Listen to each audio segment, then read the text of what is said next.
जय Shri Krishna, Radhe Radhe. I hope आप सब लोग बहुत अच्छे होंगे। और कल की वीडियो में हमने निष्काम कर्म योग की चर्चा की थी। निष्काम कर्म योग क्या है?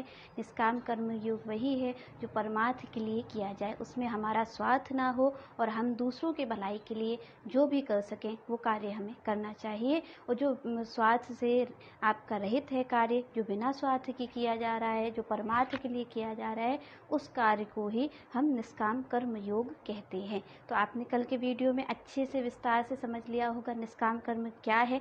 अच्छा, अब निष्काम कर्म योग की बात ये है कि अब आपको निष्काम कर्म योग क्यों करना है, क्यों करना है ये भी आपको बताया गया था कि निष्काम कर्म योग हमें इसलिए करना है जिससे कि हमें भगवान की प्राप्ति हो, क्योंकि भगवान को ये अच्छा लगता है। क्योंकि दूसरों की भलाई में हम भलाई देखेंगे तो भगवान हमसे बहुत प्रसन्न होते हैं। तो उनकी खुशी के लिए आपको मैंने पहले भी ये बात कही थी कि धर्म क्या है, धर्म की क्या परिभाषा है। धर्म की सबसे बड़ी परिभाषा एक ही है कि भगवान की प्रसन्नता के लिए, भगवान की प्रसन्नता के लिए किया गया जो काम होता है वही धर्म होता है। तो यहाँ पर भगवान की प्रसन्नता के लिए कार्य करना है, क्योंकि हमें धर्म पालन का कार्य करना है और भगवान की प्रसन्नता के लिए किया गया कार्य ही धर्म होता है। तो यहाँ पर भगवान की प्रसन्नता किस में है? हमारे ऐसे कर्म में जिसमें हमारा स्वार्थ हो, या फिर ऐसे कर्म में जो निस्वार्थ हो, जो दूसरों के भलाई के लिए हो, परोपकार की भावना से हो। ऐसे कार्य में भगवान की प्रसन्नता है। आपने देखा अर्जुन क्या कर रहे हैं, अर्जुन यहाँ पर दूसरों की भलाई तो चाह रहे हैं। अर्जुन अपना स्वार्थ नहीं देख रहे। अर्जुन ये नहीं देख रहे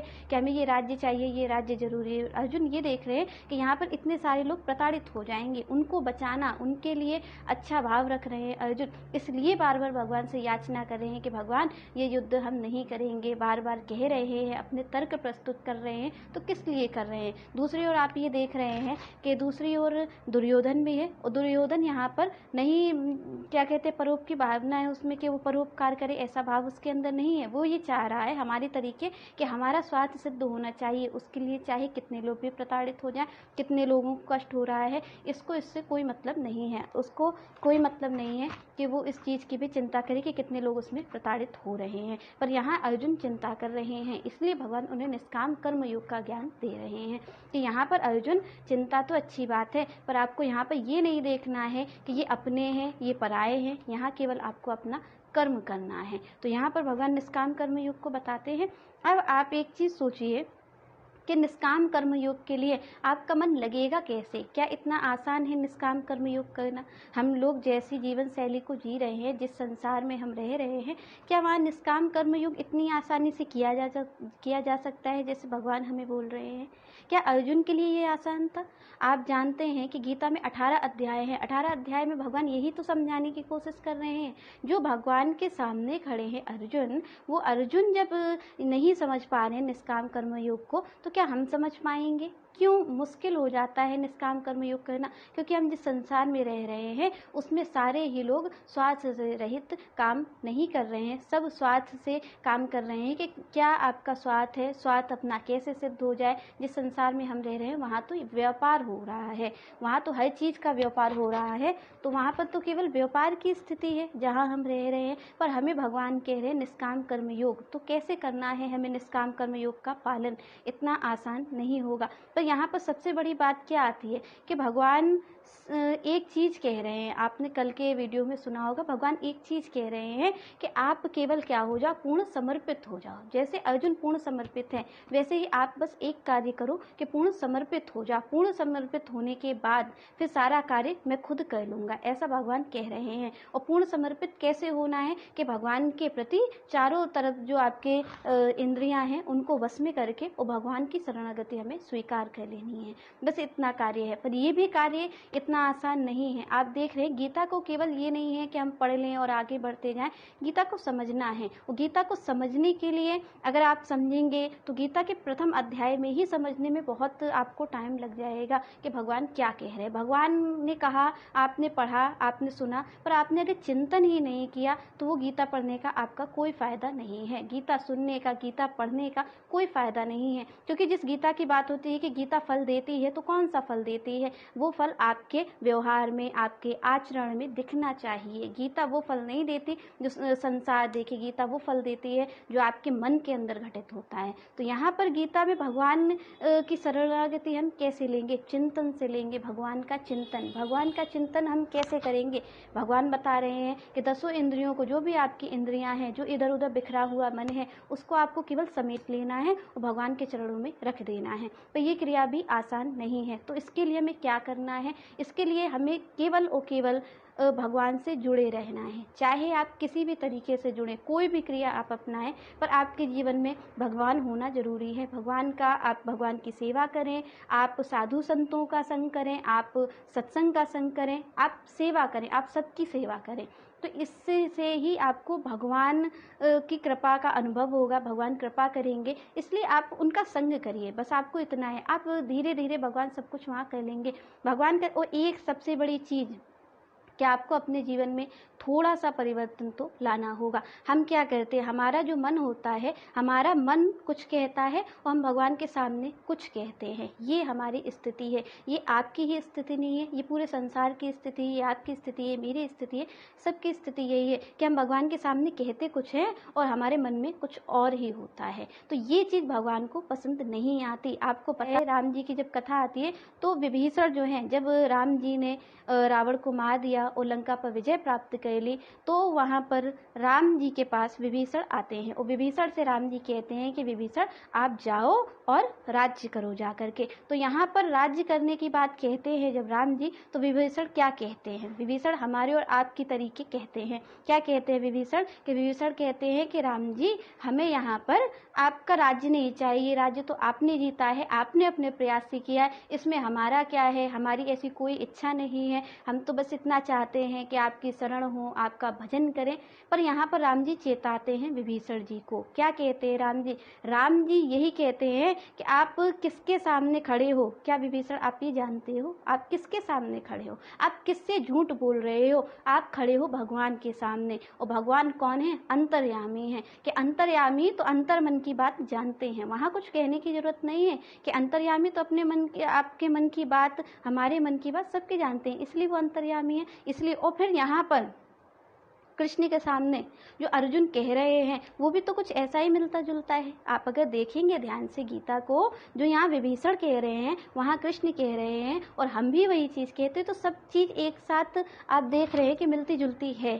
क्योंकि यहाँ पर विभीषण कह रहे हैं कि हमें राज्य की इच्छा नहीं है और हमें राज्य नहीं चाहिए, हमें आपकी भक्ति चाहिए। पर क्या सच में ये ऐसा ही है? अगर ऐसा होता तो फिर राम जी क्यों कह रहे हैं कि जाओ और आप राज्य करो जा करके लंका पर? क्योंकि विभीषण की इच्छा थी, कभी होगी, आज नहीं है, अभी नहीं है, पर कभी होगी, या आगे काल जाता, जो आपका आगे समय जाएगा, भविष्य में आपकी इच्छा हो सकती है। तो भगवान तो भविष्य तक को देखते हैं, हम केवल अभी की बात करते हैं, पर भगवान तो जानते हैं। तभी भगवान कहते हैं विभीषण से कि आप जाओ और राज्य करो। पर वहाँ विभीषण हमारी तरीके याचना करते कि नहीं भगवान, हमें भक्ति चाहिए, हमें राज्य से क्या मतलब। तो यहाँ पर भगवान विभीषण को समझाते हैं कि विभीषण, ये आप गलती मत करो। आपको ये ध्यान रखना चाहिए कि आप किसके सामने खड़े हो, आप किसके सामने खड़े हो? अंतर्यामी के सामने खड़े हो आप वहाँ जाकर के झूठ बोल रहे हो। तो सबसे ज़्यादा अगर हम गलती करते हैं वो यही करते हैं, यहीं पर आकर के हम सबसे ज़्यादा गलती करते हैं। हमारी चूक जिंदगी की सबसे बड़ी यही होती है कि हम यही गलती करते हैं।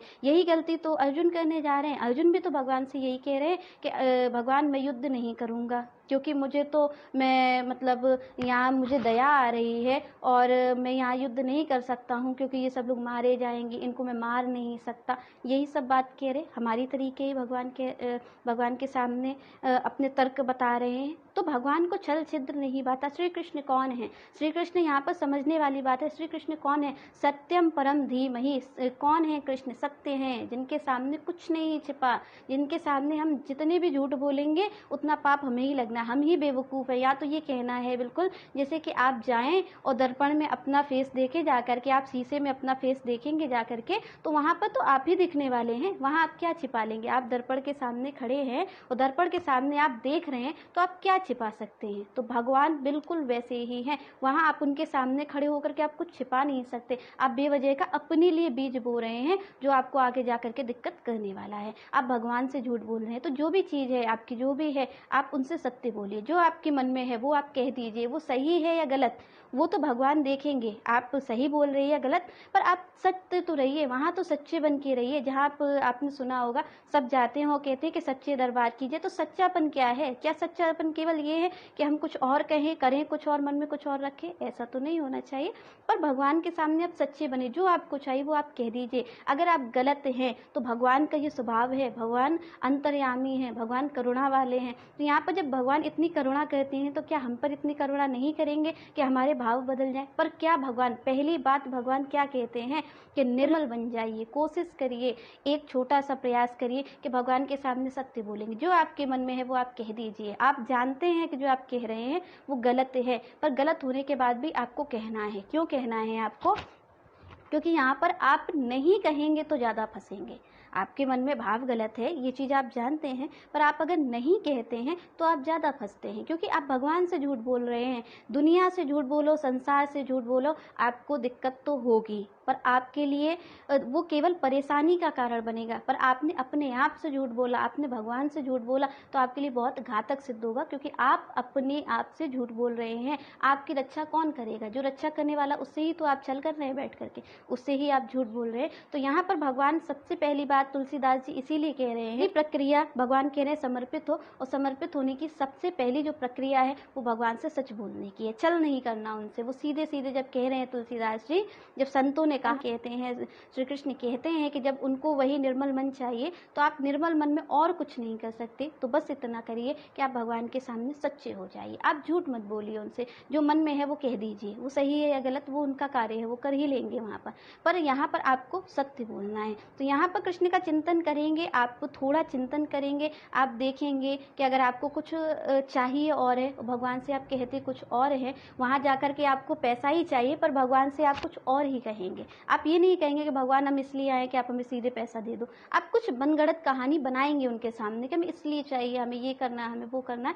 पर यहाँ भगवान जानते हैं जो आप सच है वो बोलिए। वही गलती अर्जुन कर रहे हैं। अर्जुन कह रहे भगवान हमें कुछ नहीं चाहिए, पर भगवान कौन है? कौन खड़ा है उनके सामने? सत्य खड़ा है। वहाँ पर आप झूठ नहीं बोल सकते, आप छल फरेब नहीं कर सकते। तो यहाँ पर सत्य खड़े हैं, श्री कृष्ण खड़े हैं, भगवान खड़े हैं अर्जुन के सामने। वहाँ अर्जुन झूठ बोल रहे हैं, तो यहाँ पर भगवान इस चीज़ का ही तो इलाज कर रहे हैं कि अर्जुन झूठ बोल रहे हैं उनके सामने। वो ये कह रहे हैं हमें युद्ध नहीं करना है क्योंकि हमें दया आ रही है इन सब पर। हम युद्ध इसलिए नहीं करना चाहते क्योंकि ये सब मारे जाएंगे।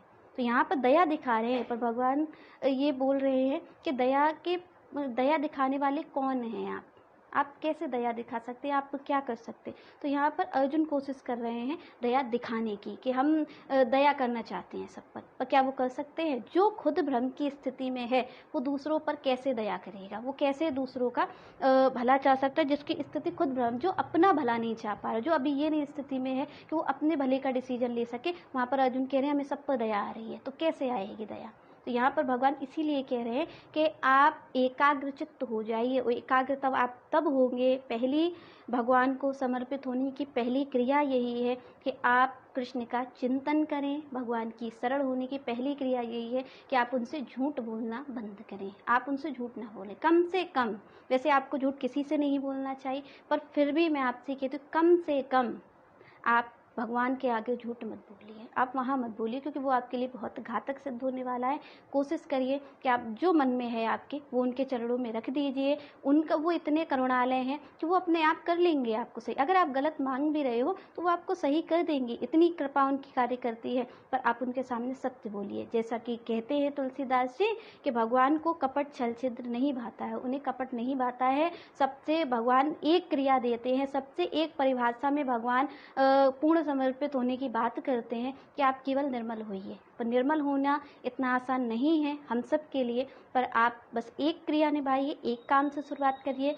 जस्ट बेबी स्टेप आप मान लीजिए, एक छोटा सा बेबी स्टेप उठाइए कि बस भगवान से झूठ नहीं बोलना है। जो मन में है वो उनके आगे कह देना है, और बस यहीं पर हमारी सबसे पहली जीत यही होगी कि हम भगवान के आगे झूठ बोलना बंद करेंगे। आप यहाँ देखेंगे कि आप बीमारी का इलाज, आपको मैं एक एग्जांपल दूँ कि आप बीमारी का इलाज कैसे करते हैं।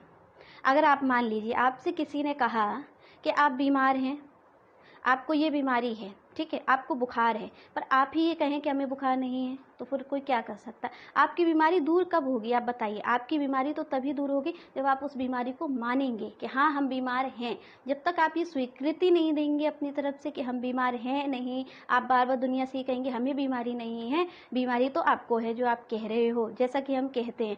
पर बीमारी सबको लगी है, पर जब तक हम उस बीमारी की स्वीकृति नहीं देंगे तब तक वो बीमारी हमसे दूर नहीं होगी। क्योंकि जब हम श्री कृष्ण से कहेंगे कि ये बीमारी हमें है, छल कपट की बीमारी हमें है यहाँ पर, तभी तो भगवान दूर करेंगे। आप डॉक्टर के पास जाएंगे, जब डॉक्टर से आप ये खुद कहेंगे ना कि आपको ये बीमारी है, या फिर डॉक्टर आपसे कहेगा कि आपको ये बीमारी है, मैं दूर कर दूँ, मान लेंगे आप?